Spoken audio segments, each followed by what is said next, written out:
السلام علیکم ورحمۃ اللہ وبرکاتہ۔ اعوذ باللہ من الشیطان الرجیم، بسم اللہ الرحمن الرحیم۔ رب اشرح لی صدری ویسر لی امری واحلل عقدۃ من لسانی یفقہوا قولی۔ ربنا زدنا علما، اللہم فقہنا فی الدین، ربی یسر ولا تعسر وتمم بالخیر۔ انشاءاللہ آج ہم سورۃ البقرہ کی آیت نمبر 208 سے شروع کریں گے۔ آیت نمبر 208۔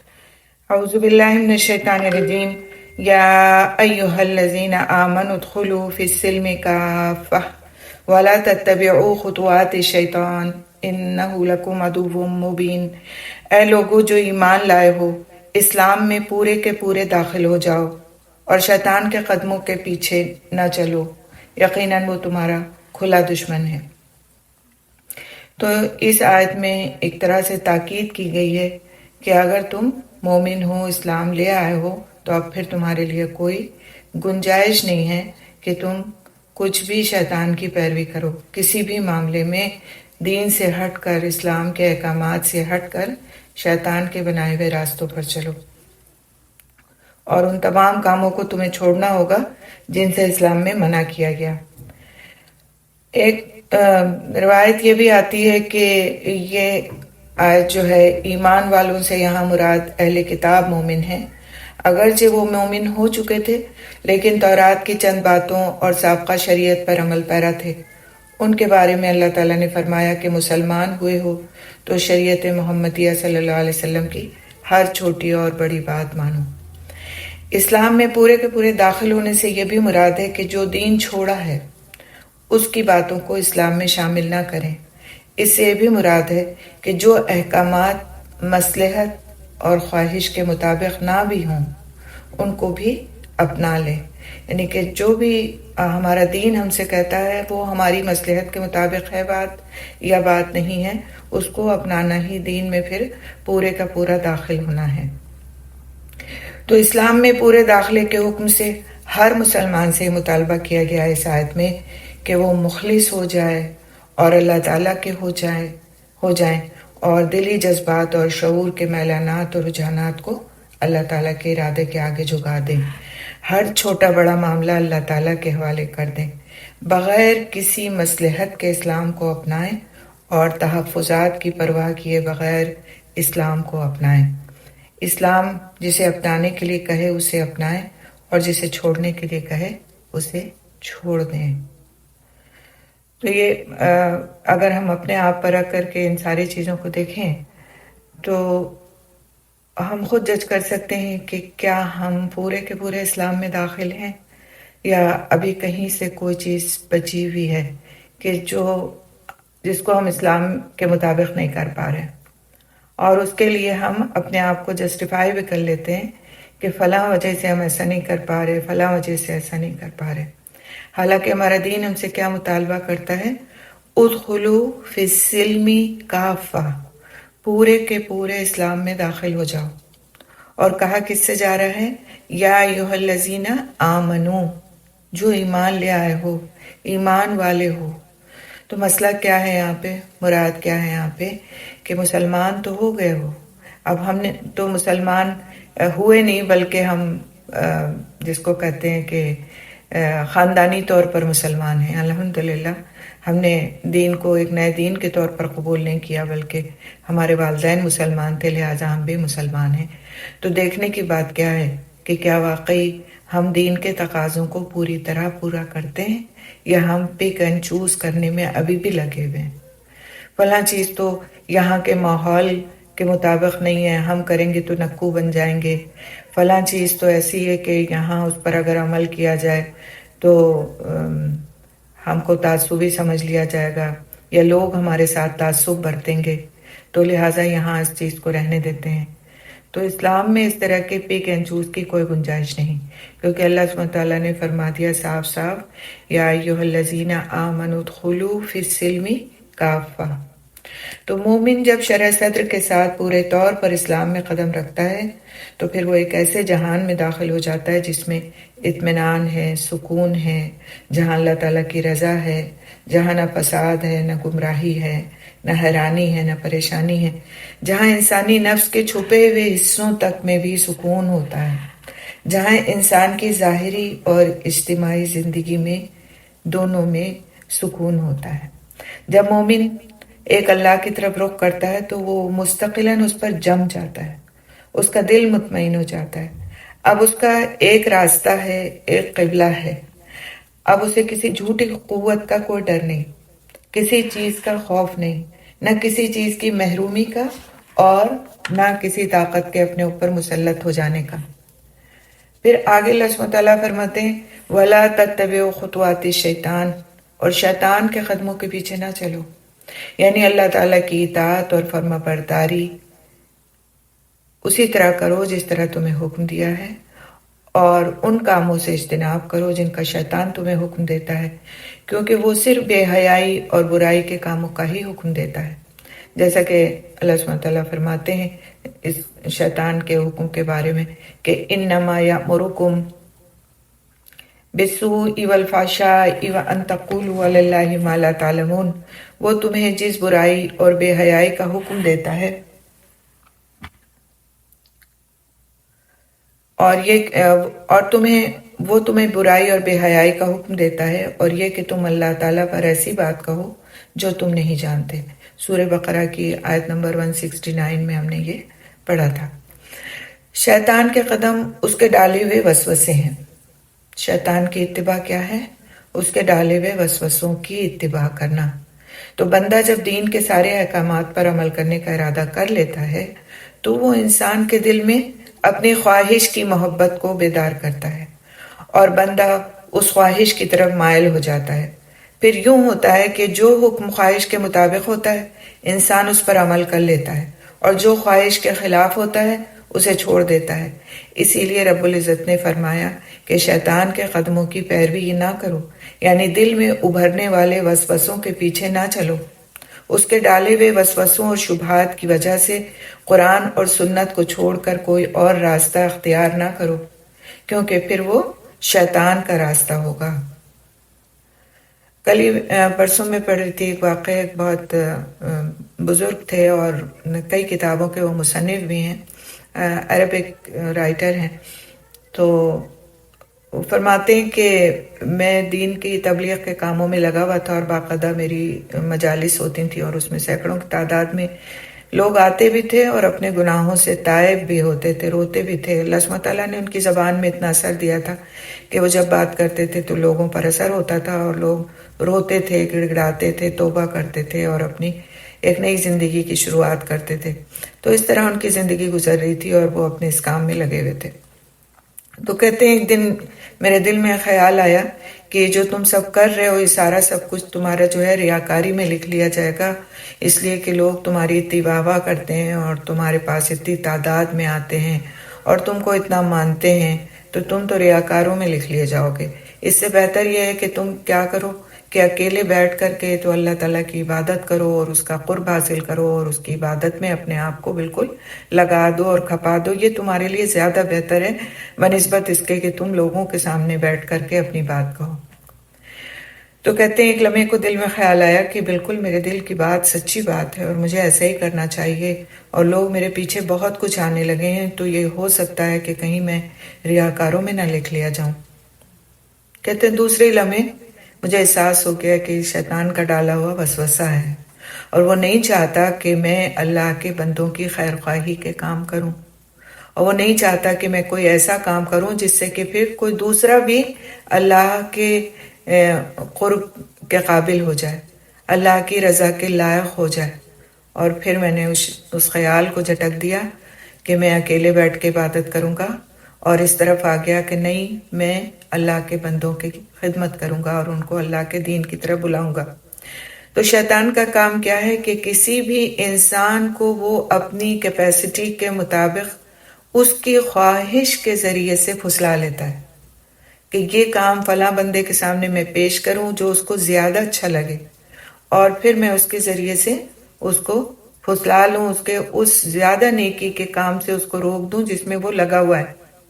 ہوتا ہے نا، بعض ہمارے سامنے دو نیکی کے کام ہوتے ہیں، اور ہم سمجھتے ہیں کہ یہ بھی نیکی اور یہ بھی نیکی ہے، لیکن ایک نیکی ایسی ہوتی ہے کہ جو ہمیں آسان لگتی ہے اور ہمیں ایسا لگتا ہے کہ وہ کرنا بھی تو نیکی ہی ہے نا، تو ہم اس نیکی کو چھوڑ دیتے ہیں جو ہمارے درجات کو زیادہ بلند کر سکتی ہے لیکن مشکل ہوتی ہے نا۔ تو یہ سارے شیطان کے حربے ہیں، تو اس کے بارے میں اسی لیے ہم سے کہا گیا کہ اپنا محاسبہ کرنا ضروری ہے، اپنا حساب کتاب کرنا ضروری ہے، اپنے بارے میں تھوڑی دیر دن بھر میں بیٹھ کر سوچنا ضروری ہے۔ میں کیا کر سکتی تھی وہ میں نے نہیں کیا، اور میں نے ایک بالکل آسان سا راستہ چن لیا کہ بس میں اتنا کر لوں گی۔ ٹھیک ہے، اس آسان راستے کے ثواب ہیں، لیکن اگر آپ اس سے بڑھ کر کے محنت کریں تو اس سے زیادہ بڑھ کر کے ثواب بھی ہے۔ پھر تو ہمیشہ مومن کیا ہوتا ہے، ابھی جیسے ہم سے اس سے پہلے والی آیت میں بتایا گیا کہ وَمِنَ النَّاسِ یشتری، لوگوں میں سے میں آیت کو دیکھ کر پڑھتی ہوں، وَمِنَ النَّاسِ مَن یشری نَفْسَهُ ابْتِغَاءَ مَرْضَاتِ اللَّهِ، کہ اللہ کی مرضی کے لیے کچھ لوگ ایسے ہیں جو اپنی جانوں کو بیچ دیتے ہیں۔ تو جانوں کو بیچ دینا کوئی معمولی بات ہے کہ ہر کام کے لیے اللہ سبحانہ تعالیٰ کی نظر کر دی جائے، اپنی جان، اپنے خواہشات، اپنے خیالات، اپنے محسوسات، اپنی جو بھی اسٹرینتھس ہیں وہ سب کچھ اللہ کی مرضی کے مطابق کر دی جائیں، گویا کہ اپنی جان کو اس کے ہاتھ بیچ دیا جائے۔ جب انسان کسی کے ہاتھ کوئی چیز بیچتا ہے تو اس میں سے کیا کچھ اپنے لیے بچا لیتا ہے؟ جتنی چیز کا اس نے سودا کیا ہوتا ہے وہ ساری کے ساری اس کو دینا ہوتی ہے۔ مثال کے طور پر آپ گھر کا سودا کریں تو کیا گھر میں سے کہیں گے کہ نہیں ایک کمرہ میں اپنے لیے رکھوں گی اور باقی گھر آپ کو بیچتی ہوں، تو کیا بیچنے والا خرید لے گا؟ وہ خریدنے والا آپ سے خرید لے گا وہ ایسا گھر کہ جس میں کہ آپ نے ایک شرط رکھ دی ہو کہ ایک کمرہ میرے لیے رہے گا؟ نہیں خریدے گا، وہ کہے گا میں تو پورے گھر کا سودا کرنا چاہتا ہوں، میں اپنی پرائیویسی میں آپ کو دخل انداز نہیں ہونے دینا چاہتا۔ لیکن جب ہم دین کے ساتھ معاملہ کرتے ہیں تو پھر اس کمرے کو چاہتے ہیں کہ اپنے لیے ضرور رکھیں اور باقی چیزوں کو ہم بیچ دیں بھلے سے۔ تو ہمیں سوچنا چاہیے کہ دین میں داخلہ پورے کا پورا ہم سے مطلوب ہے۔ ایسا نہیں کہ کچھ چیزوں پر تو ہم نے سودا کر لیا اور کچھ چیزوں کو ہم نے کہا کہ نہیں یہ ہم اپنی مرضی کے مطابق رکھیں گے، جیسا کہ ہم آج کرتے ہیں۔ بہت ساری چیزوں کو ہم اپنی مرضی کے مطابق رکھتے ہیں اور سوچتے ہیں کہ اس میں کوئی حرج نہیں ہے، اور کچھ چیزیں جو ہیں وہ ہم اللہ کی رضا کے مطابق کر کے سمجھتے ہیں کہ ہم نے سب کچھ کر لیا۔ تو یہ بہت ایک سوچنے والی بات ہے اور بہت دیکھنے والی بات ہے کہ اللہ سبحانہ تعالیٰ اس آیت میں ہم سے فرماتے ہیں کہ ادخلوا فی السلم کافہ۔ آخر میں اس آیت میں جو بات کہی گئی کہ شیطان کے بارے میں کہ انہ لکم عدو مبین، یقیناً وہ تمہارا کھلا دشمن ہے۔ تو شیطان سے بچانے کے لیے اللہ سبحانہ تعالیٰ نے وضاحت فرما دی کہ وہ تمہارا کھلا دشمن ہے، اور دشمن سے ہر کوئی بچنا چاہتا ہے، اس لیے اپنے دشمن سے بچ جاؤ، اپنے خواہشات کو دین کے تابع کر لو، بھلائی کے کام کرو، جن کاموں پر قدرت نہ ہو ان کے لیے بھی کوشش کرو۔ یہ نہیں کہ بس قدرت نہیں ہے ہم کو، ہم سے نہیں ہو رہا ہے تو ہم بیٹھ جائیں، لیکن اس کام میں بھلائی اور بہتری بہت کچھ ہے، تو پھر ہم اپنے نفس کو آمادہ کریں کہ وہ اس کام کے لیے تیار ہو جائے، اور اس بات کو اپنے لیے مانگا بھی کریں کہ اللہ تعالیٰ مجھے واقعی دین پر پورے کا پورا عمل کرنے والا بنا دے، مجھے اس راستے میں شیطان کے ہر شر سے اپنی پناہ میں کر لے، چاہے وہ میرے نفس کا شر ہو یا شیطان کا شر ہو، مجھے اس سے اپنی پناہ میں کر لے اور مجھے دین کے راستے میں اپنی اٹ موسٹ کوشش کرنے والا بنا دے، اور ایسی کوشش کہ جو پھر تو قبول فرما لے اور جو تیری رضا کے مطابق مجھے زندگی گزارنے والا بنا دے۔ تو شیطان کے قدموں کے پیچھے چلا کیسے جاتا ہے، اس میں کچھ چیزیں ہم دیکھیں گے کہ شیطان کے قدم ہمیشہ اسلام کے مخالف اٹھتے ہیں، خواہ وہ رسوم و رواج کی پابندی ہو یا اسلام کے خلاف کوئی جدید سلسلہ ہو۔ اس لیے اسلام کے خلاف کوئی کام کرنا دراصل شیطان کے قدموں کے پیچھے چلنا ہے۔ کیا کرنا؟ اسلام کے خلاف۔ اور ہمیں پتہ کیسے چلے گا کہ یہ کام اسلام کے خلاف ہے یا اسلام کے مطابق ہے؟ جب ہم قرآن اور سنت کا علم حاصل کریں گے، جب ہم علم ہی حاصل نہیں کریں گے تو ہمیں کیسے پتہ چلے گا کہ کیا چیز صحیح ہے اور کیا چیز غلط ہے؟ صحیح اور غلط کا پتہ کرنے کے لیے تو علم حاصل کرنا پڑے گا نا۔ مثال کے طور پر ہم کوئی پروڈکٹ خریدتے ہیں بازار سے اور اس کے جو انگریڈینٹس ہیں وہ پڑھتے ہیں، تبھی تو ہم کو پتہ چلتا ہے کہ یہ پروڈکٹ جو ہے یہ حلال ہے یا حرام ہے، یا صحت کے لیے اچھا ہے یا صحت کے لیے اچھا نہیں ہے۔ لیکن اگر ہم پڑھیں ہی نہ اور بس اسے استعمال کر لیں تو کیا یہ کوئی عقل مندی کی بات ہوگی؟ یا پھر ہم اس چیز سے پورا فائدہ اٹھا سکیں گے؟ وہ کبھی بھی نہیں ہو سکے گا۔ اسی لیے ان سورسز کی طرف، قرآن اور حدیث کی طرف متوجہ کیا جاتا ہے کہ آئیں مل کر بیٹھیں، پڑھیں، اس میں غور و فکر کریں کہ آخر ہمارا رب ہم سے چاہتا کیا ہے، آخر شیطان کے وسوسے ہیں کیا، آخر شیطان کا راستہ ہے کیا جس سے ہم کو روکا جاتا ہے۔ تو وہ ہمارا کھلا دشمن ہے، اس کے پاس ہمارے خلاف ہر وقت وار کرنے کے لیے حربے موجود ہیں، جیسا کہ آپ نے دیکھا کہ ابھی ان بزرگ کے اوپر اس نے کس طرح وار کیا کہ یہ ایسے تو مانیں گے نہیں، یہ اگر میں ان سے کوئی گناہ کرنے کہوں گا تو یہ کریں گے نہیں، نہ یہ جھوٹ بولیں گے، نہ یہ چوری کریں گے، نہ یہ غیبت کریں گے، نہ یہ دوسروں کے ساتھ کوئی بھی کسی قسم کا غلط معاملہ کریں گے، نہ حرام کھائیں گے۔ تو ان کو عبادت کی راہ سے بہکاؤ، ان کو ایسی چیز کا لالچ دو کہ پھر یہ اس پھندے میں آ جائیں۔ تو مومن غفلت کی زندگی نہیں جیتا، مومن کو ہر وقت چوکنا رہنا ہے، کیونکہ اس کا ایک دشمن اس کے ساتھ لگا ہوا ہے جس کو اللہ سبحانہ تعالیٰ نے کہہ دیا کہ وہ تمہارا کھلا دشمن ہے، کوئی ڈھکا چھپا دشمن نہیں ہے، کھلا دشمن ہے۔ اس کے ساتھ ہر وقت اس کے چیلے، اس کے ہتھیار، اس کی چالیں، سب کچھ لیے ہوئے وہ انسان کے پیچھے لگا ہوا ہے۔ تو ایسی صورت میں جب کوئی دشمن اس طرح سے لیس ہو کر ہمارے پیچھے لگا ہو تو کیا ہمارے لیے جائز ہے کہ ہم غفلت کی زندگی گزاریں اور بس سونا جاگنا اور کھانا ہی ہماری زندگی ہو، یا پھر سوشلائز کرنا، ملنا ملانا، ہنسنا بولنا، لوگوں میں مقبول ہونا، یہی ہماری زندگی ہو؟ ٹھیک ہے، جو کچھ گزر گئی سو گزر گئی، اس پر ہمیں اللہ سبحانہ تعالیٰ سے بہت معافی مانگنا چاہیے کہ اللہ تعالیٰ ہم نے تیری غفلت میں، تیری یاد سے غفلت میں، تیرے دین سے غفلت میں جو کچھ گزار دی اپنی زندگی، اپنے لمحات زندگی کے، اس پر تو ہمیں معاف کر دے۔ اور آج اور جو عرفے کا دن آپ کے یہاں ہے، یعنی کل کا دن، 9 ذی الحجہ کا دن، یہ دونوں مطلب ہمارے یہاں آج 9 ذی الحجہ جو بھی آپ کی بنتی ہے وہ آپ کے لیے دن ہے دعاؤں کا۔ ویسے تو یہ پورا عشرہ ہی دعاؤں کا ہے، تو اس میں خصوصیت سے بیٹھ کر ان ساری کاموں کے لیے بھی دعا مانگے۔ ہم صرف اپنے دنیاوی زندگی کے لیے دعائیں نہ مانگے، یقیناً مانگے، اس میں کوئی حرج کی بات نہیں ہے، اللہ سبحانہ تعالیٰ ہر دعا قبول فرماتے ہیں، جلد یا بدیر، لیکن اپنی آخرت کے لیے خصوصیت سے دعا مانگے، کیونکہ ہمیں پتہ نہیں کہ کب ہماری آنکھ بند ہو جائے گی، تو ہماری آخرت کے لیے تو پھر لوگ جنازے میں دعا مانگ دیں گے اور اس کے بعد اپنے آپ میں مصروف ہو جائیں گے۔ تو اپنی آخرت کے لیے تو ہمیں خود آج دعا مانگنی ہے نا۔ زیادہ سے زیادہ کوشش کریں کہ اپنی آخرت کے لیے دعا مانگیں، اپنے جو گزر گئے پیارے ان کی آخرت کے لیے دعا مانگیں، کیونکہ آخرت کی دعا ایک ایسی دعا ہے کہ پھر انسان کو سیدھا کر دیتی ہے۔ اللہ سبحانہ تعالیٰ اس کے جو معاملات آخرت سے تعلق رکھتے ہیں ان کو سیدھا کر دیتے ہیں، ان کو ٹھیک کر دیتے ہیں، اور شیطان کے شر سے اس کی حفاظت فرماتے ہیں۔ تو شیطان جو ہے وہ انسان کو برائیاں خوبصورت بنا کر دکھاتا ہے، برائی کی طرف راغب ہونے والی ہر سوچ دراصل انسان شیطان کا جال اور شیطان کا قدم ہے۔ اس لیے برائی سوچنا، برائی کرنا دراصل شیطان کے قدموں کے پیچھے چلنا ہے۔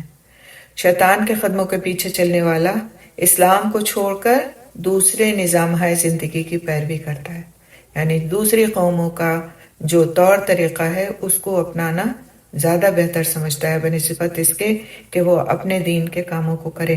اور آج آپ دیکھیں کہ یہی کچھ ہو رہا ہے، لباس سے لے کر کے چال ڈھال، کھانا پینا، بات چیت، سب کچھ ہمیں دوسروں کا اچھا لگتا ہے اور اپنا اچھا نہیں معلوم ہوتا۔ اور اپنا اچھا کیوں نہیں معلوم ہوتا؟ کیونکہ ہمارے دلوں میں ہمارے اپنے دین کی قدر نہیں ہے، وہ ہمیں کم تر لگتا ہے، کم حیثیت لگتا ہے، اور ہمیں زیادہ اچھا کیا لگتا ہے کہ ہم دوسروں کے طور طریقے پر چلیں۔ ہمارے صحابہ کرام رضی اللہ تعالیٰ عنہ مجمعین کا حال یہ تھا کہ وہ بڑے بڑے بادشاہوں کے سامنے کھڑے ہو کر بھی یہ کہنے سے نہیں ہچکچاتے تھے کہ یہ وہ دین ہے جس نے ہمیں عزت بخشی، جس نے ہمیں عزت بخشی۔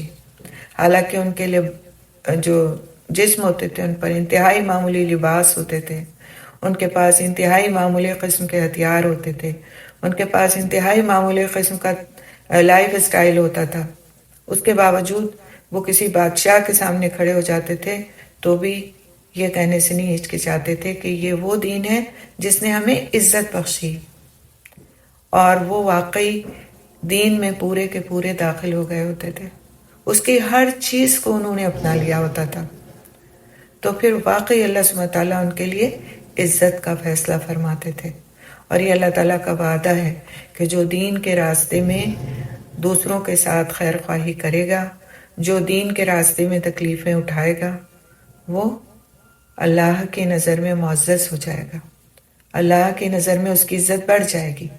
تو یہ دنیا کی 4 دن کی زندگی، اس کی عزت کی ہمیں زیادہ پرواہ ہونا چاہیے، یا پھر ایسی جگہ کی عزت کی جہاں ہمیشگی والی زندگی ہے، جہاں ہمیں ہمارے رب کی رضا ملنے کی امید ہے۔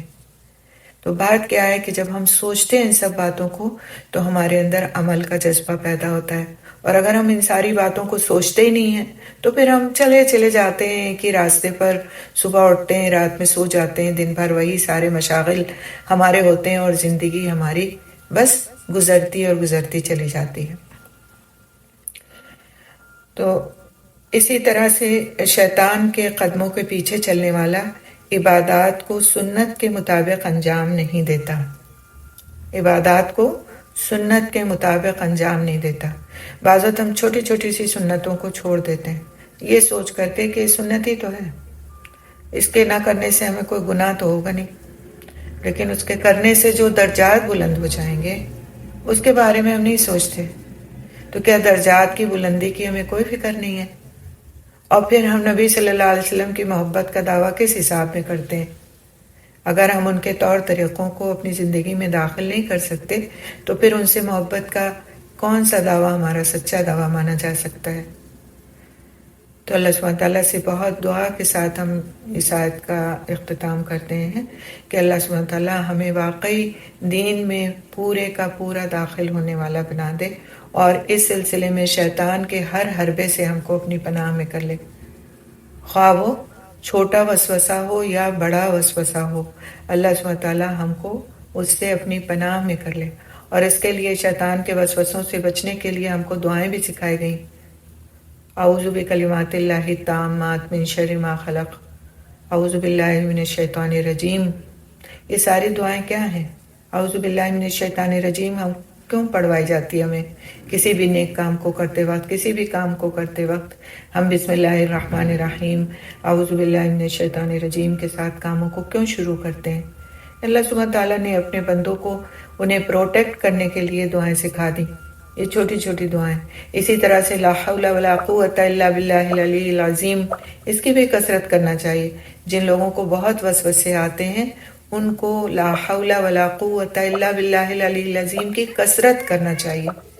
یہ ایک ایسا کلمہ ہے کہ پھر جس کے پڑھنے والے کی شیطان سے حفاظت کی جاتی ہے، اور جب کوئی شخص یہ کلمہ پڑھتا ہے تو شیطان چیختا و دور بھاگتا ہے، کیونکہ اس میں اللہ سبحانہ تعالیٰ کی بڑائی کا اظہار کیا گیا ہے، اپنی کمزوری کا اظہار کیا گیا ہے۔ ہم کب پڑھتے ہیں لا حول ولا قوت؟ جب ہمیں کوئی چیز ایسی نظر آتی ہے جو بری ہوتی ہے تو ہم کہتے ہیں لا حول ولا قوت، ٹھیک ہے؟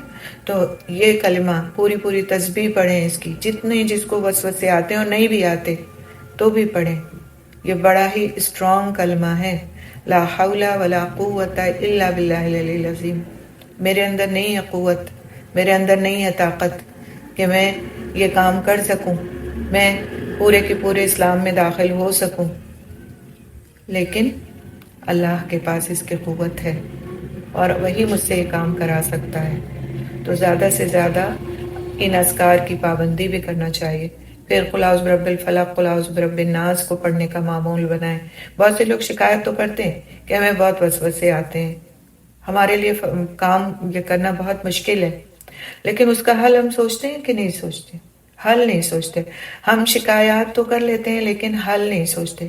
آپ سوچیے کہ اگر آپ خدا نخواستہ بیمار ہیں تو آپ ڈاکٹر کے پاس جا کر کے دوا لیں گے اور اس دوا کو استعمال کریں گے تب آپ کو شفا ہوگی، یا پھر آپ اس سے اپنی بیماری کا صرف حال سنائیں گے اور کوئی دوا نہیں کریں گے تو بیماری اچھی ہو جائے گی؟ نہیں اچھی ہوگی. اگر آپ کو احساس ہے اس بات کا کہ آپ میں یہ کمی ہے، یہ کمی ہے، یہ کمی ہے، اس کام پہ آپ قابو نہیں پا رہے، اس کام کے لیے آپ وقت نہیں نکال پا رہے، یہ عادت چھوڑی نہیں جا رہی کسی طرح سے، تو پھر اس کی دوا کریں. جتنی زیادہ بیماری ہے اتنی ڈوز کو بڑھا دیں تو جا کر کے پھر وہ علاج انشاءاللہ تعالی بہتر صورت میں ہوگا اور اس کے بہتر نتائج بھی نکلیں گے. انشاءاللہ اس کے لیے دعا بھی کرنی ہے اور محنت بھی کرنی ہے اور ہمت بھی کرنی ہے انشاءاللہ. اگلی آیت دیکھیں گے ہم انشاءاللہ، آیت نمبر 209.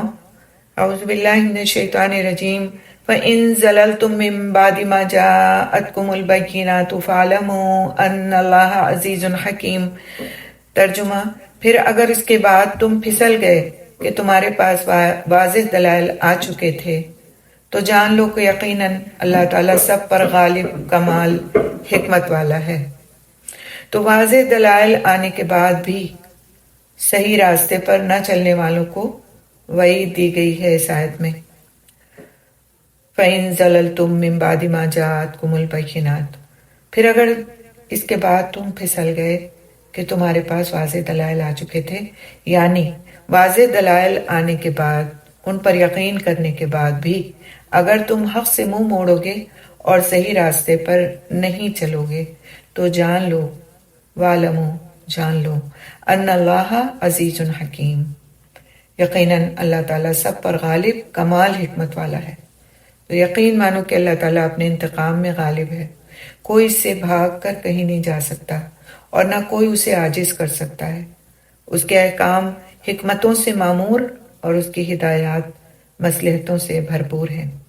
تو اس آیت میں سخت وعید اور تخویف ہے کہ جو لغزشوں کو ترک کرنے کی موجب ہے کہ جب نافرمان لوگ اس غالب اور حکمت والی ہستی کی نافرمانی کرتے ہیں تو پھر وہ نہایت قوت کے ساتھ انہیں پکڑتی ہے اور اپنی حکمت کے تقاضے کے مطابق انہیں سزا دیتی ہے، کیونکہ نافرمانوں اور مجرموں کو سزا دینا اس کی حکمت کا تقاضا ہے.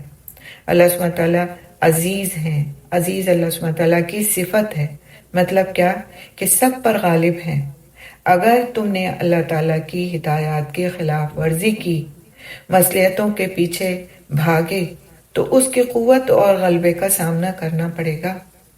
اگر تم نے اللہ تعالیٰ کی ہدایات کے خلاف دینی ذمہ داریوں سے فرار کا راستہ اختیار کیا تو اللہ تعالیٰ کی قوت اور غلبے کا سامنا کرنا پڑے گا.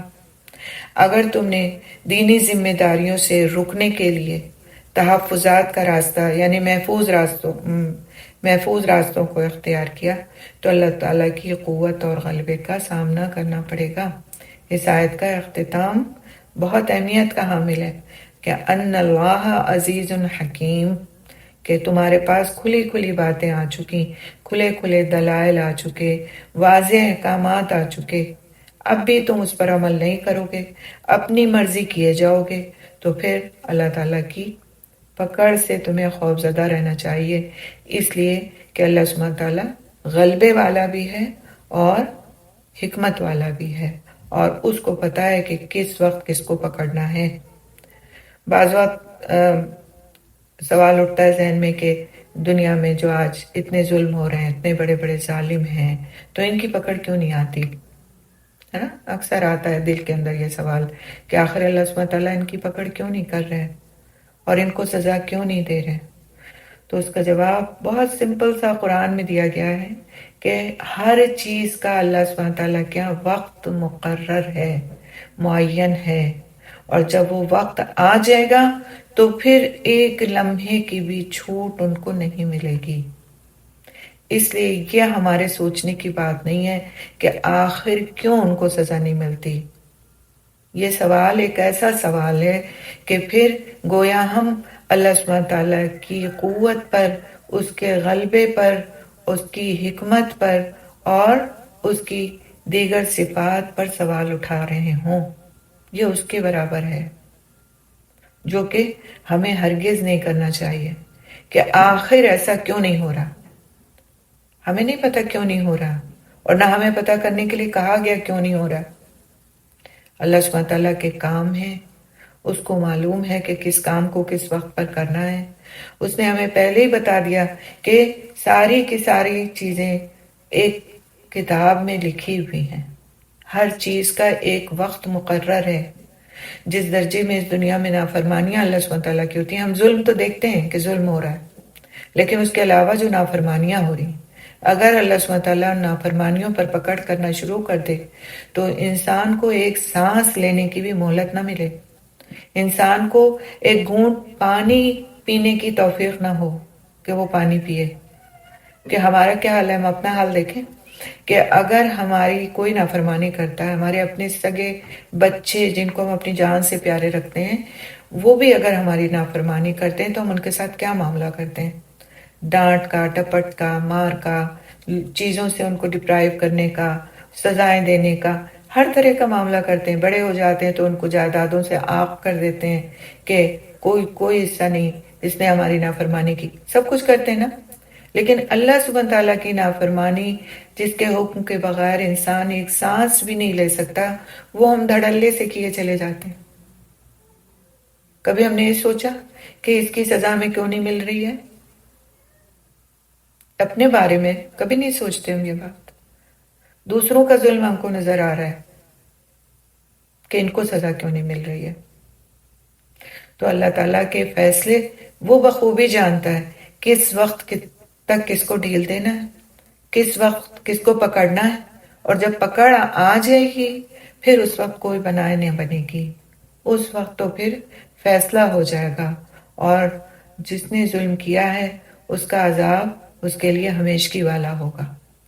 لہٰذا ان معاملات پر بحثیں کرنے سے کوئی فائدہ نہیں، ان معاملات میں اپنے آپ کو کھپانے سے کوئی فائدہ نہیں۔ ہمیں اپنا محاسبہ کرنا ہے کہ ہم اپنی زندگی کیسی گزار رہے ہیں، آیا یہ کہ وہ پھر دین والی زندگی ہے، اللہ کے احکام کے مطابق والی زندگی ہے، یا پھر نہیں ہے۔ اپنے گھر والوں کو دیکھنا ہے کہ ان سے ہم کس حد تک کہ ان کو مائل کر سکتے ہیں کہ وہ اللہ کے احکامات کی پابندی کریں، ان احکامات پر چلیں۔ ہر شخص سے اتنی پوچھ ہوگی جتنا وہ محنت کر لے گا، جتنی وہ محنت کرنے کے مکلف ہوگا، یعنی قابل اور لائق ہوگا۔ ان باتوں پر پوچھ نہیں ہوگی انسان کی جن کا وہ اہل نہیں ہے، ان باتوں کی یقیناً پوچھ ہوگی جن کا وہ اہل تھا، کر سکتا تھا، اس نے نہیں کیا۔ ٹھیک ہے، تو حکمت کے ساتھ دوسروں کو سکھانا ضروری ہے، حکمت کے ساتھ دوسروں پر کو اچھی باتوں کی طرف لانا ضروری ہے، حکمت کے ساتھ اپنے نفس کو بھی سمجھانا ضروری ہے، اپنے آپ کو بھی سمجھانا ضروری ہے کہ دیکھو فلاں چیز کا آج تمہارا دل چاہ رہا ہے، اگر تم نے چھوڑ دی کیونکہ یہ ہمارے دین کے خلاف ہے تو اللہ سبحانہ تعالیٰ کے اس کا تمہیں بہت بڑا اجر ملنے والا ہے۔ تو اس طرح انسان نہ صرف دوسروں کو بلکہ اپنے لیے بھی امر بالمعروف اور نہی عن المنکر کرتا ہے۔ ہماری ذات کا بھی ہمارے اوپر حق ہے نا، تو ہمیں اپنی ذات پر بھی محنت کرنی چاہیے۔ پڑھنے کا دل نہیں چاہ رہا ہے اس وقت لیکن پڑھنے بیٹھ گئے ہیں، سننے کا دل نہیں چاہ رہا لیکن سننے بیٹھ گئے ہیں۔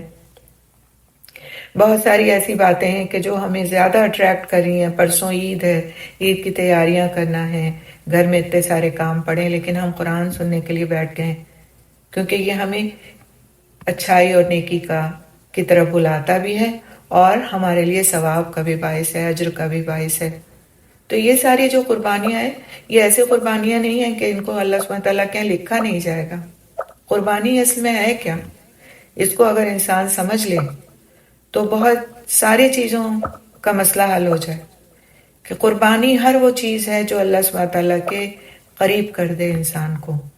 تو قربانی صرف جانور کی قربانی نہیں ہے بلکہ اپنے نفس کی بھی قربانی ہے، اپنے خواہشات کی بھی قربانی ہے، اپنے وقت کی بھی قربانی ہے، اور جن چیزوں کو ہمارا دل چاہتا ہے، ہمیں بہت پیاری لگتی ہیں، بہت اچھی لگتی ہیں، بہت خوبصورت لگتی ہیں، بہت دعوت دیتی ہیں ہمیں اپنی طرف، ان کو لیکن وہ اللہ کی رضا کے مطابق نہیں تو ان کو چھوڑ دینے کا نام بھی قربانی ہے۔ اور یہ ساری قربانیاں مطلوب ہیں اگر ہم کو اللہ سبحانہ تعالیٰ کا قرب چاہیے، اور کس کو نہیں چاہیے۔ تو ہمیں اس بات کی بھی دعائیں کرنا ہے کہ اللہ تعالیٰ ہم سے ہر وہ کام لے لے جس سے تیرا قرب نصیب ہو، اور ہم سے ہر وہ کام چھڑا دے جو ہمیں تجھ سے دور لے جانے والا اور شیطان کے چنگل میں پھنسانے والا ہو۔ اسی طرح اس آیت کے آخر میں جو لفظ ہیں، پہلی ایک صفت ہے عزیز اور دوسری صفت اللہ سبحانہ تعالیٰ کی بیان کی گئی ہے حکیم۔ تو اللہ سبحانہ تعالیٰ کمال حکمت والا ہے، اور اسی نے ہمارے لیے یہ نظام زندگی تجویز کیا ہے جو بہتر ہے، اور جس سے اس نے روکا ہے وہ دراصل ہمارے لیے برا ہے۔ کوئی بھی چیز جس سے ہمیں روکا گیا ہے وہ ہمارے لیے بری ہے، اور کوئی بھی وہ چیز جو ہمارے لیے تجویز کی گئی ہے اس مذہب میں وہ ہر حال میں ہمارے لیے اچھی ہے، خواہ اس کی حکمت ہمارے سمجھ میں آئے یا اس کی حکمت ہماری سمجھ میں نہ آئے، کیونکہ ہماری سمجھ اللہ سبحانہ تعالیٰ کی سمجھ کے مقابلے میں کیا حیثیت رکھتی ہے۔ بہت سی باتیں ہم کہتے ہیں نا، ہم کو سمجھ نہیں آتی، یہ چیز کیوں رکھ دی گئی دین میں، یہ چیز ایسے سے ایسے بھی تو ہو سکتی تھی، نعوذ باللہ، اپنی رائے کا ہم اظہار کرتے ہوئے کہتے ہیں اس چیز سے کیوں روک دیا گیا۔ اکثر آپ کو بچے کہتے ہوئے نظر آئیں گے وہ 5 نمازیں، ایک نماز بھی تو ہو سکتی تھی، رکعتیں بڑھا دی جاتی، سردیوں میں بھی وضو کرنے کے لیے کہہ دیا گیا، تو ہمیں فلاں کام کے لیے بھی کہا گیا، فلاں کام سے کو کرنے میں حرج ہی کیا ہے، اس میں تو کوئی حرج نہیں، فلاں بھی تو کرتا ہے نا وہ کام۔ تو یہ جو ہماری چھوٹی سی عقل شیطان کے ساتھ مل کے ہمیں مختلف ایسے سجھاؤ دیتی رہتی ہے جو دین کے خلاف ہیں، تو ہمیں اس کے خلاف عمل کرنے کی ضرورت ہے، اور ہمیں اللہ سبحانہ تعالیٰ سے وہ حکمت مانگنے کی ضرورت ہے جس حکمت کے تحت اس نے ہمارے لیے ایک بہترین طریقہ زندگی بنایا کہ اس طرح رہو، اس طرح تم اپنے اعمال کرو، اور اس طرح تم اللہ سبحانہ تعالیٰ کا قرب اختیار کر سکتے ہو۔ اگلی آیت انشاءاللہ تعالیٰ ہم دیکھتے ہیں۔ اعوذ باللہ من الشیطان الرجیم هل ينظرون الا ان يأتيهم الله في ظلل من الغمام والملائكة وقضي الامر والى الله ترجع الامور۔ ترجمہ، وہ انتظار نہیں کرتے مگر یہ کہ اللہ تعالیٰ اور فرشتے ان کے پاس بادلوں کے سائبانوں میں آئیں اور کام پورا کر دیا جائے، اور اللہ تعالیٰ کی طرف سارے معاملات، اللہ تعالیٰ ہی کی طرف سارے معاملات لوٹائے جاتے ہیں۔ آیت نمبر 210۔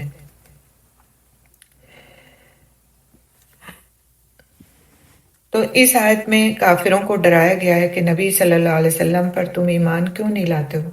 کیا تمہیں قیامت کا انتظار ہے جس دن اگلے پچھلے لوگوں کے فیصلے کر دیے جائیں گے اور ہر ایک کو اس کے عمل کا پورا پورا بدلہ دے دیا جائے گا؟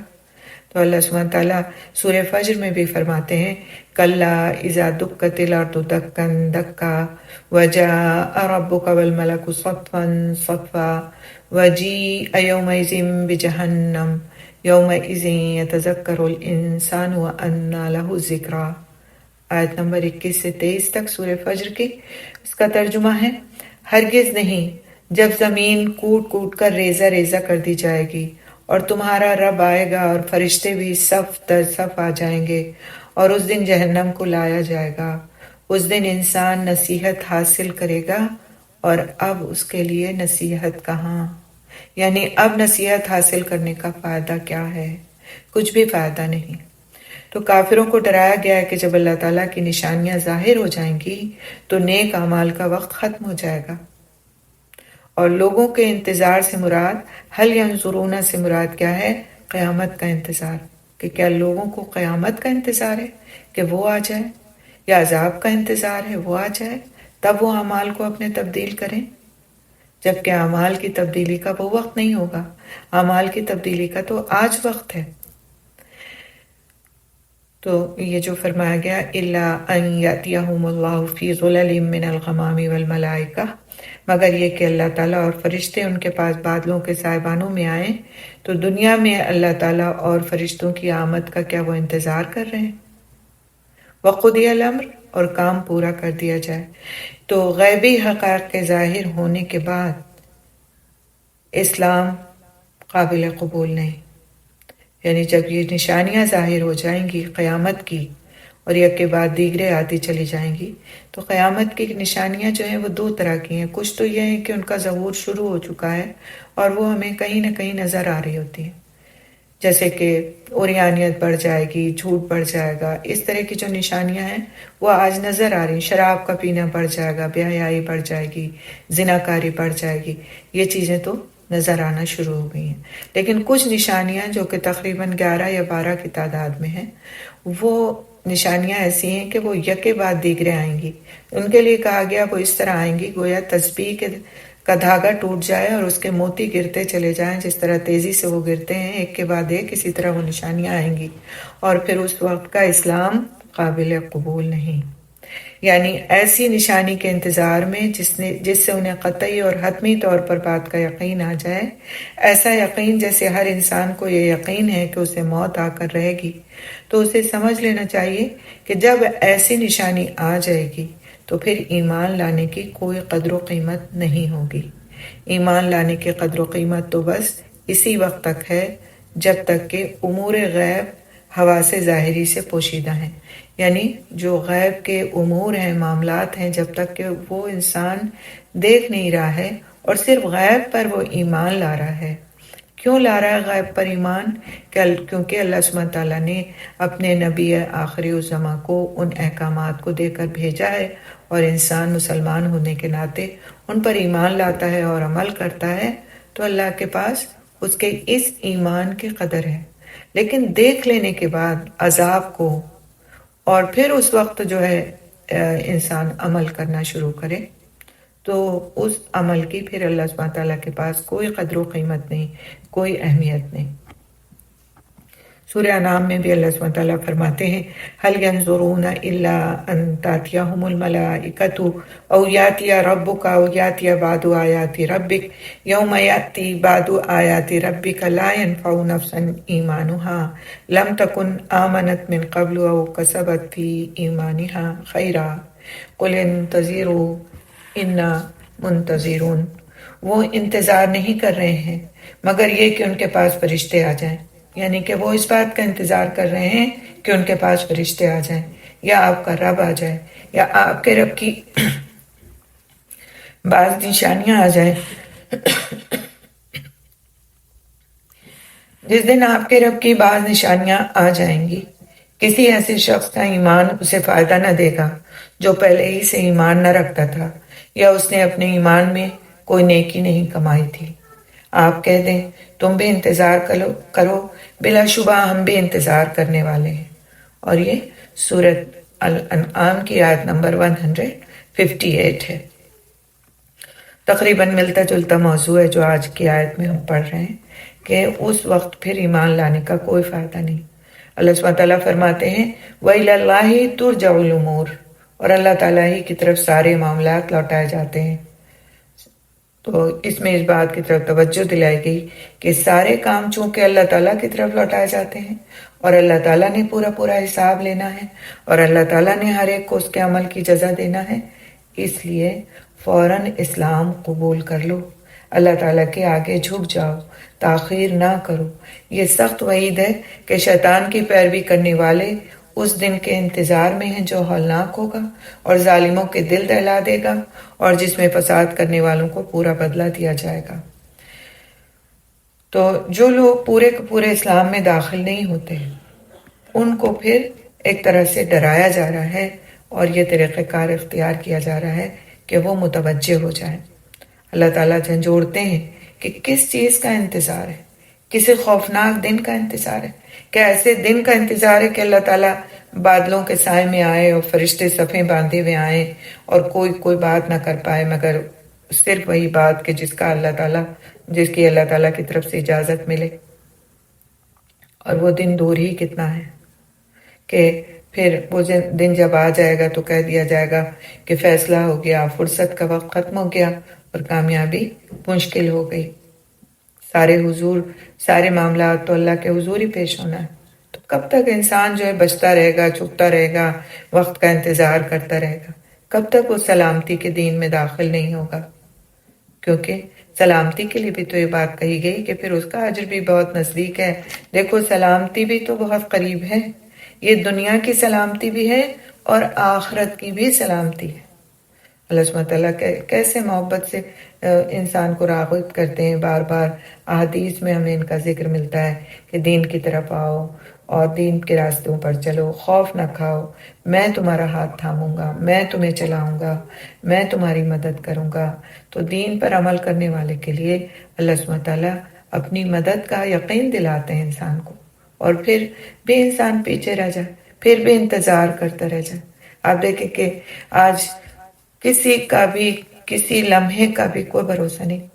انسان صبح ہوتا ہے شام نہیں ہوتا، شام ہوتا ہے صبح نہیں ہوتا، سوتا ہے تو بعض وقت اٹھ نہیں پاتا، اور بعض وقت بیٹھے بیٹھے اس دنیا سے چلا جاتا ہے. ہم کہتے ہیں ابھی تو اس کمرے میں ہم آئے تھے تو یہ اچھی بلی تھی، اور ابھی ہم آئے تو ارے ان کو کیا ہو گیا. تو یہ تو حال ہے. اور اس کے باوجود اگر ہم عبرت نہیں پکڑتے، اگر ہم دیکھتے نہیں، تو پھر ہم خود اپنے اعمال کے ذمہ دار ہیں. اللہ تعالیٰ ہماری اس غفلت کو ہم سے دور فرما دے اور ہمیں اس غفلت والی زندگی سے نکال دے کہ ہم شعور والی زندگی جئیں. ہمارا ہر لمحہ اس طرح کا ہو کہ ہم غافل نہ ہوں، کہ نہ ہمیں اپنے ذکر کا ہوش ہو، نہ ہمیں اپنی نماز کا ہوش ہو، نہ ہمیں اپنے حرام حلال کا ہوش ہو، نہ اپنے لباس کا ہوش ہو. اللہ تعالیٰ اس بے ہوشی کی زندگی سے ہم سب کو نکال لے. اور جو ہمارے اوقات اللہ سبحانہ تعالیٰ نے ہمیں دیے ہیں، یہ ہمارے پاس امانت ہیں. یہ دن اور رات کے جو 24 گھنٹے ہیں یہ امانت ہیں. ان کو ضائع کرنے کا کوئی حق ہمیں نہیں ہے کہ ہم ان کو اپنی مرضی کے کاموں میں ضائع کرتے رہیں. سوئے ہیں تو سوتے رہ گئے، اٹھے ہیں تو سونے کا نام نہیں لے رہے، کسی نہ کسی ایسے کام میں مشغول ہیں جو بالکل بے فائدہ ہے. باتیں کر رہے ہیں تو باتیں کیے چلے جا رہے ہیں. میسیجنگ پہ آئے تو پھر گھنٹوں کا ہوش نہیں رہا کہ وہ کتنا وقت ہم نے ضائع کر لیا. تو بعض وقت چیزیں جائز تو ہوتی ہیں، لیکن اس میں پھر استعمال وقت کا حد سے زیادہ وہ ناجائز ہوتا ہے. کھانا جائز ہے، کھانا پکانا جائز ہے، کپڑوں کی خریداری جائز ہے، بازار جانا جائز ہے، سارے جائز کام ہیں، کوئی ناجائز کام نہیں ہے. لیکن اس میں وقت کو حد سے زیادہ کھپا دینا، اتنا زیادہ کھپا دینا کہ پھر دین کے احکام کی پابندی نہ ہو سکے، نہ نمازیں ہماری وقت پر ہو سکیں، نہ پھر ہم روزہ رکھنے کے لائق رہ سکیں، نہ پھر ہم اتنا مال خرچ کر ڈالیں کہ وقت آنے پر زکوٰۃ کے لیے کچھ بچا ہوا ہو، نہ ہم اپنے حج کے لیے کوئی پیسے جوڑ سکیں. تو یہ جو بے اعتدالیاں ہیں جو ہماری زندگی میں ہمیں دکھائی دے رہی ہیں، یہ ہمیں کس بات سے روکتی ہیں؟ ادخلوا فی السلم کافہ سے ہمیں روکتے ہیں کہ داخل ہو جاؤ دین میں پورے کے پورے. ایسے حالات میں پھر ہم دین میں پورے کے پورے داخل نہیں ہو سکتے. اور اگر کسی کام کو کرنے کی ہماری نیت ہے اور ہم کوشش بھی کیے جا رہے ہیں اس کے لیے، اور وہ کام ہم سے ابھی ہو نہیں پا رہا اور موت آ جاتی ہے، تو اللہ سبحانہ تعالیٰ اس کام کا اجر ہمارے لیے لکھ دیں گے. جیسا کہ آتا ہے حج کرنے والے کے لیے کہ اگر کوئی حج کے ارادے سے نکلتا ہے اور راستے میں اس کو موت آ لیتی ہے تو قیامت تک اس کے لیے حج ہوتا رہے گا اور وہ حج کے ثواب کا حقدار بنتا رہے گا. تو اللہ سبحانہ تعالیٰ کے ہاں تو دینے میں کوئی کمی نہیں. مسئلہ کیا ہے؟ ہمارے لینے میں کمی ہے کہ ہم لینے والے نہیں بنتے. کل میں نے آپ لوگوں کو ایک ورکشاپ پوسٹ کی تھی غسل کے تعلق سے اور کفن پہنانے کے تعلق سے. اس میں ساری چیزیں بتائی گئی تھی کہ آخری غسل کس طرح سے انسان کا ہوتا ہے اور پھر اس کو کس طرح سے کفن پہنایا جاتا ہے، اور بہت سیکھنے کی چیز تھی وہ. اور مجھے امید ہے انشاءاللہ تعالی آپ لوگوں سے سب سے کہ اس کو آپ ضرور دیکھیے گا، اور ایک بار نہیں بلکہ کئی بار دیکھیے گا. اور ساتھ اپنے آپ کی جو اگر بڑی بچیاں ہیں جوان، تو ان کو بھی اپنے ساتھ ضرور بٹھائیے کہ وہ بھی دیکھیں. کیونکہ دیکھیں ہمارے لیے سب سے بہتر کیا ہے کہ ہمارے اپنے ہم کو اپنا غسل دیں، آخری غسل دیں، جتنی محبت کے ساتھ، احترام کے ساتھ، دعاؤں کے ساتھ وہ ہمیں غسل دیں گے، اتنا کوئی ارا غیرہ تو آ کے نہیں دے گا، وہ تو اپنا فرض پورا کر کے چلا جائے گا. تو ہمیں فکر ہونی چاہیے اس بات کی کہ ہم اپنے بچوں کو یہ علم سکھائیں. غسل کیسے دیا جاتا ہے، کفن کیسے پہنایا جاتا ہے، جب انسان کا آخری وقت ہو اسے کن باتوں کی تلقین کرنا چاہیے، کن باتوں کو اس وقت اس کے لیے اہمیت کی چیزیں بنا کے اس کے سامنے پیش کرنا چاہیے، اور صرف اپنے جذبات کا اظہار کرنے کے بجائے اس کی فکر کرنا چاہیے جو جا رہا ہے اس وقت، جس کے عمل کا وقت اس وقت بند ہونے جا رہا ہے، ختم ہونے جا رہا ہے، اس کی فکر کرنا اس کے ساتھ سچی محبت ہے۔ بس اوقات لوگوں کو یہاں تک دیکھا گیا ہے کہ ان کے سامنے ایک ایسا شخص ہے جو بالکل آخری لمحات میں ان کو محسوس ہو رہا ہے کہ یہ اب جا رہا ہے، لیکن اگر کوئی یہ کہہ دے کہ کلمہ پڑھوا دیا جائے تو لوگ برا مان جاتے ہیں، کہتے ہیں کیا آپ مرنا منا رہے ہیں ان کا، کیا آپ کلمہ پڑھوانے لگے؟ تو کیا کلمہ پڑھوانا ایسا عمل ہے کہ وہ مرنا منانے کے برابر ہو جائے؟ کلمہ تو ہم زندہ لوگوں کو بھی اس کی تلقین کرتے ہیں، اور جو جا رہا ہے اس دنیا سے اس کو تلقین کرنا، اس کو پڑھوانا، اس کی مدد کرنا اس سلسلے میں، یہ تو بہت ہی نیکی کا کام ہے۔ تو ہم بسا اوقات نیکی کے کاموں کو اپنی جہالت کی بنیاد پر چھوڑ دیتے ہیں۔ اسی طرح سے آپ دیکھیں کہ نہلانا، کسی جنازے کو نہلانا بہت بڑی نیکی کا کام ہے، اس کو کفن پہنانا بہت بڑی نیکی کا کام ہے، جنازے کی نماز پڑھنا بہت نیکی کا کام ہے۔ میں نے حرم شریف میں دیکھا کئی لوگوں کو کہ جنازہ، وہاں تو ہر نماز میں آلموسٹ جنازہ ہوتا ہے، تو جنازے کی نماز کھڑی ہوئی، وہ بیٹھی ہیں، سکون سے بیٹھی ہیں، تو ان سے بعد میں نے پوچھا آپ نے جنازے کی نماز نہیں پڑھی؟ ہمارے ملکوں میں تو نہیں پڑھی جاتی ہے، عورتیں تو نہیں پڑھتی ہیں، تو اب یہاں آپ کو موقع اللہ دے رہا ہے تو آپ پڑھ لیں، ہے نا؟ تو ایک جنازے کی نماز کا ثواب کتنا ہے؟ ایک نماز کے پڑھنے کا ایک قیرات کہتے ہیں احد پہاڑ کے برابر۔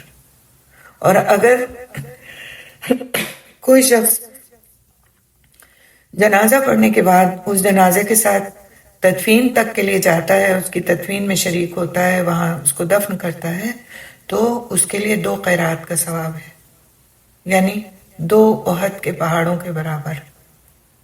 اب آپ کہیں گے ہم کیسے یہ ثواب کمائیں؟ ہم تو نہیں جاتے، ہمیں تو نہیں لے جایا جاتا۔ تو آپ اگر اپنے گھر کے مردوں کو بھیجتے ہیں اس کاموں کے لیے، اس کاموں پر ان کو ابھارتے ہیں، تو نیکی پر ابھارنے والے کا ثواب بھی وہی ہے جو نیکی کے کرنے والے کا ہے۔ نیکی پر ابھارنے والے کا ثواب بھی وہی ہے جو نیکی کے کرنے والے کا ہے۔ تو کم از کم ہم اس چیز کی اہمیت کا احساس اپنے گھر کے مردوں کو، اپنے گھر کے لڑکوں کو دلا سکتے ہیں کہ اس کا کتنا اجر ہے، تاکہ وہ دل میں محبت لے کر کے اس کام کو کریں، اس کام کو کمتر نہ سمجھیں، اس کام کی اہمیت کو سمجھیں، اس کام کو سیکھنے کی اہمیت کو سمجھیں۔ ہم کو یہ سکھانا ہے، اپنے بچوں کو بھی سکھانا ہے۔ جنازے کی نماز پڑھی کیسی جاتی ہے، اس کی دعا کیا ہے، ہم کو سکھانا ہے۔ آپ یہ سوچیں کہ اگر جنازے کی نماز ہو رہی ہے، ہماری ہو رہی ہے مثال کے طور پر، اور ہماری اولاد کو جنازے کی نماز کی دعا نہیں آتی، تو جو باقی لوگ دعا مانگ رہے ہیں ہمارے لیے، اس میں اتنا اخلاص ہوگا جتنا ہماری اولاد کی دعا میں ہوگا۔ تو ہم اگر خود اپنے حال پہ نظر نہیں کریں گے، اور یہ سب کیا ہے؟ ادخلوا فی السلم کافہ، دین میں پورے کے پورے داخل ہو جاؤ۔ جب ہم پورے کے پورے داخل ہوتے ہیں نا، تو ان ساری چیزوں پر ہماری نظر ہوتی ہے، صرف اس زندگی کے اعمال پر ہماری نظر نہیں ہوتی کہ یہ زندگی کیسے گزرے گی، بلکہ آنے والی زندگی کے حالات پر، معاملات پر، اس دنیا سے جانے کے اوقات پر، ہر چیز پر ہماری نظر ہوتی ہے۔ غفلت سے انسان نکل کے آ جاتا ہے باہر، پھر اسے فکر ہوتی ہے کل مر گئی تو میرا کفن دفن کیسے ہوگا، تو مجھے کون نہلائے دھلائے گا، تو کیا وہ نیک لوگ ہوں گے، تو کیا وہ ایسے لوگ ہوں گے جو مجھے واقعی اخلاص کے ساتھ، بہتری کے ساتھ اللہ کے حضور پہنچانے والے حال میں لے کر کے آ جائیں گے، تو وہ میرا وضو صحیح سے کرائیں گے، تو میرا غسل صحیح سے کرائیں گے، تو وہ میرے لیے اہتمام دعاؤں کا کریں گے۔ کیا میری اولاد اس لائق ہے کہ وہ میرے لیے ایسے کلمات کہہ سکے جو اللہ کے حضور میری نجات کا سبب بن جائیں؟ کیونکہ وہ اولاد، نیک اولاد جو اپنے والدین کے لیے دعا کرتی ہے تو اس کی دعا قبول کی جاتی ہے۔ جیسے والدین کی دعا اولاد کے لیے قبول کی جاتی ہے، ایسے ہی اولاد کی دعا والدین کے لیے قبول کی جاتی ہے۔ تو یہ ساری چیزیں کب آئیں گی؟ جب ہم اپنے آپ کو دین میں پورے کا پورا داخل کر دیں گے. جب خالی ہماری وصیتیں یہ نہیں ہوں گی کہ میں مر جاؤں تو میرا 40واں اس طرح کرنا، میری برسی ویسے کرنا، اور میرے نتیجے میں فلاں کو بلانا، اور فلاں کو تو بالکل نہ بلانا اس لیے کہ میرے اس سے تعلقات بہت خراب ہیں، وہ میرے مرنے پہ آنے نہ پائے، میری شکل نہ دیکھنے پائے. ہماری وصیتیں اگر یہ ہیں تو ہمیں سوچ لینا چاہیے کہ ہم کہاں کھڑے ہوئے ہیں.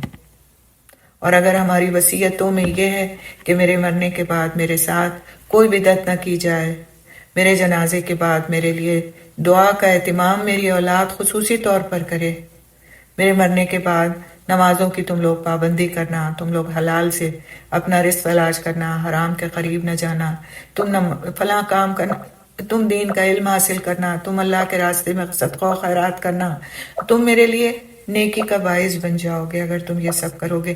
تو یہ احساس دلانے کی ضرورت ہے. ہم اپنے بچوں سے موت کی باتیں نہیں کرتے، ڈر جائیں گے. 10 چیزوں سے ہم ان کو اس لیے نہیں واقف کراتے کہ وہ ڈر جائیں گے. اور یہی ہوتا ہے کہ وہ پھر اپنی آخرت سے نہیں ڈرتے، دوزخ سے نہیں ڈرتے، اور دنیا کی معمولی چیزوں سے ڈرتے ہیں. آپ دیکھیں کہ وہ صحابہ کرام اور وہ صحابیات بھی تھیں جو اپنے بچوں کو تلوار کمر میں باندھ کر میدان جنگ میں بھیجا کرتی تھی. سبحان اللہ. میں ام عمارہ رضی اللہ تعالیٰ عنہ کا واقعہ پڑھی تھی.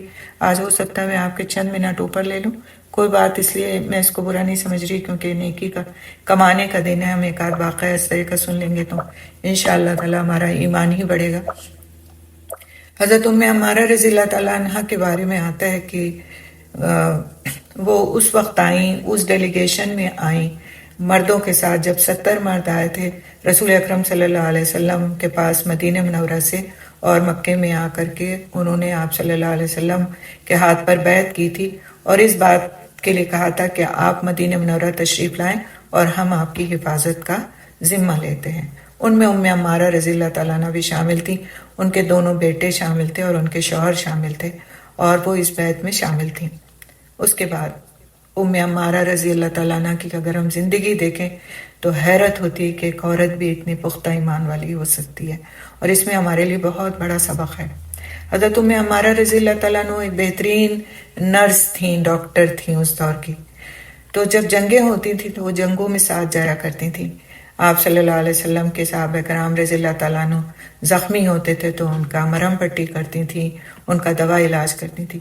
ایک جنگ میں ان کے اپنے خود کے بیٹے زخمی ہو گئے، گر گئیں، ان کو اٹھایا، ان کی مرہم پٹی کی، اور اس کے بعد ان سے کہا کہ دوبارہ میدان میں جاؤ.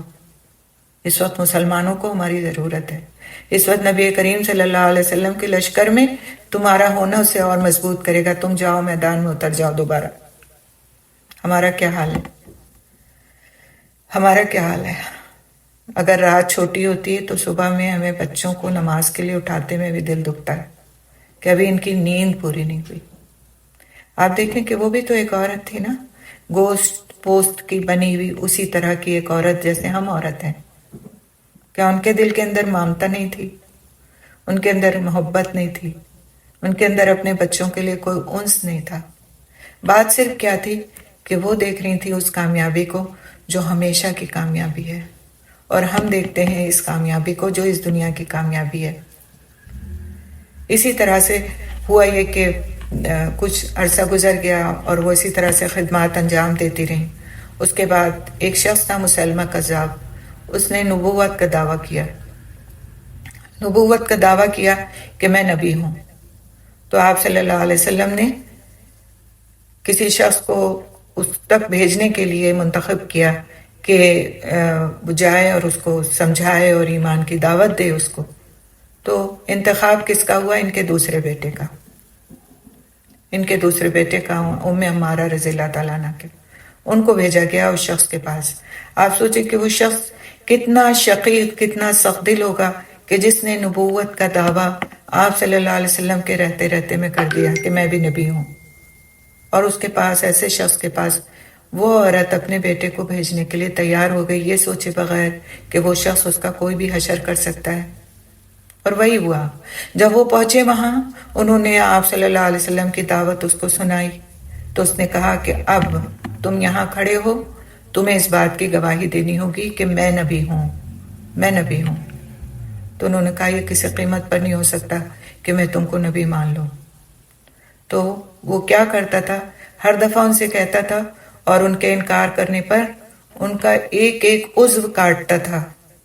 ایک مرتبہ ہاتھ، دوسری مرتبہ دوسرا ہاتھ، تیسری بار کے انکار پہ پیر، پھر دوسرا پیر. حضرت ام عمارہ رضی اللہ تعالیٰ عنہ کے پاس یہ خبر پہنچی کہ تمہارے بیٹے کے ساتھ یہ معاملہ ہو رہا ہے. کہنے لگی اسی دن کے لیے تو ہم نے پرورش کی تھی ان کی، کہ اللہ کے راستے میں ان کو قبول کر لیا جائے. ہم نے جب بیعت کی تھی تو یہی تو کمٹ کیا تھا ہم نے، کہ اللہ کے راستے میں ہمیں اپنے آپ کو کھپا دینا ہے، سب کچھ قربان کر دینا ہے اللہ کے دین کے راستے میں. تو پھر غم کس بات کا؟ یہ تو خوشی کا موقع ہے کہ ہمیں اپنے کمٹمنٹ پوری کرنے کا اللہ تعالیٰ نے ایک موقع دیا ہے اس دنیا میں. ہم اپنی آنکھوں سے دیکھ رہے ہیں کہ ہماری کمٹمنٹ پوری ہو رہی ہے. سبحان اللہ، سبحان اللہ. میں تو جس وقت میں نے یہ واقعہ سنا تو میں سوچتی تھی کہ ہم کیسے نظریں ملائیں گے ایسی خواتین سے جب ہم ان کے سامنے کھڑے کیے جائیں گے قیامت کے دن. ہمارے اندر کتنی شرمندگی نہیں ہوگی اس وقت میں کہ ہم نے کیا کیا، ہم کیا کر کے آئے. ہم تو معمولی سے قربانی دینے کو بھی اپنے آپ کو سمجھتے ہیں ہم نے بہت بڑا کام کر لیا. اتنی بڑی بڑی قربانیوں کا تو ہمارے پاس کوئی تصور ہی نہیں ہے. تو ہمیں دعا کرنا چاہیے کہ اللہ تعالیٰ تو نے جیسے ان خواتین کے دلوں میں استقامت پیدا کی تھی اور دین پر چلنے کی رغبت پیدا کی تھی اور ہمت پیدا کی تھی، اللہ تعالیٰ تو ہمارے دلوں کو بھی اسی طرح استقامت نصیب فرما. تو یہ دعائیں ہم کب مانگتے ہیں؟ جب ہم ایسے واقعات کو سنتے ہیں، پڑھتے ہیں، ان سے سبق لیتے ہیں، تب ہم ایسی دعائیں مانگتے ہیں. جب ہمیں کوئی عطا ہی پتہ نہیں، ہم نام لیتے ہیں حضرت عائشہ رضی اللہ تعالیٰ عنہ سے ہمیں بڑی محبت، حضرت خدیجہ رضی اللہ تعالیٰ عنہ سے ہمیں بڑی محبت، تو اور حال یہ ہوتا ہے کہ ہمیں پورے نام تک نہیں پتہ ہوتے ان ہستیوں کے، اور ہم محبت کے دعوے کرتے ہیں. تو محبت کا دعویٰ کرنے کا حقدار صرف وہ شخص ہے جو واقعی ان کی اتباع کرتا ہو. اور اگر اتباع نہیں کرتے ہم تو محبت کے دعووں میں جھوٹے ہیں، 100% جھوٹے ہیں. ہم سے کچھ ہوتا ہوا آتا نہیں سے دعوے ہیں ہمارے پاس.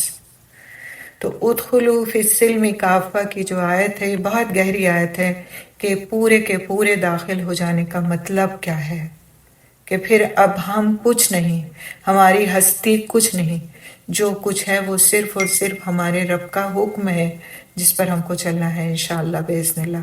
اللہ تعالیٰ ہم سب کو نصیب کر دے. اللہ تعالیٰ ہماری دعاؤں کو قبول فرمائے. ان مبارک دنوں کی مبارک دعاؤں کو اور ان دنوں کی برکتوں سے ہمارے گھروں کو مالا مال کر دے. ہمارے بچوں کو اللہ سبحانہ تعالیٰ ہدایت نصیب فرمائے اور ہمیں اس بات کی توفیق نصیب فرمائے کہ ہم ان کی بہترین تربیت کرنے والے ہوں. ایسی تربیت ہم کرنے والے ہوں کہ واقعی ہم دین کے معمار تیار کریں، ایسے لوگ نہ تیار کریں کہ جو صرف دنیا میں کھو جانے والے ہوں. ہم سے ہمارے اللہ سبحانہ تعالیٰ ہمارے اندر ہمت بھی دے، قوت دے، اور ہمارے اندر سے غفلتوں کو نکال دے. ہمیں ایک شعوری زندگی اللہ سبحانہ تعالیٰ نصیب فرما دے. تو یہیں پہ ہم رکتے ہیں انشاءاللہ تعالیٰ. سبحان اللہ بحمدہ، سبحانک اللہم بحمدک، نشہد ان لا الہ الا انت، نستغفرک نتوب الیک. السلام علیکم ورحمۃ اللہ وبرکاتہ. کوئی سوال ہے آپ لوگوں کا تو آپ ضرور کر لیں انشاءاللہ.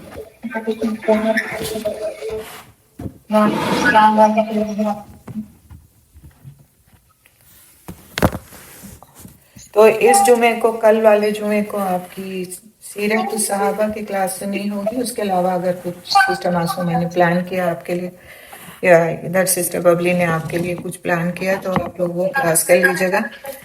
اول تو آپ لوگوں کا روزہ بھی ہوگا، اور وہ روزے کے افطار کا وقت تو تھوڑی مصروفیت کا گھر والوں کے ساتھ ہوتا ہے، تو کچھ بھی اور آپ لوگ کر لیں. لیکن یہ کہ ہماری چونکہ عید ہے اور ہمارا یہ صبح کا وقت ہوتا ہے، تو وہ عید کی نماز وغیرہ جانے کا وقت ہوگا، تو اس لیے میں نے اس جمعے کی آپ سے چھٹی لی ہے۔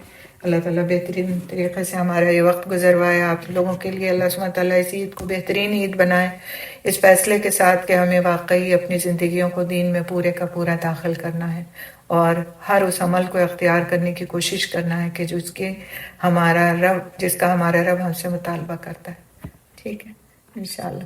سبحان اللہ بحمدہ، سبحانک اللہم بحمدک، نشہد ان لا الہ الا انت، نستغفرک و نتوب الیک۔ السلام علیکم ورحمۃ اللہ وبرکاتہ۔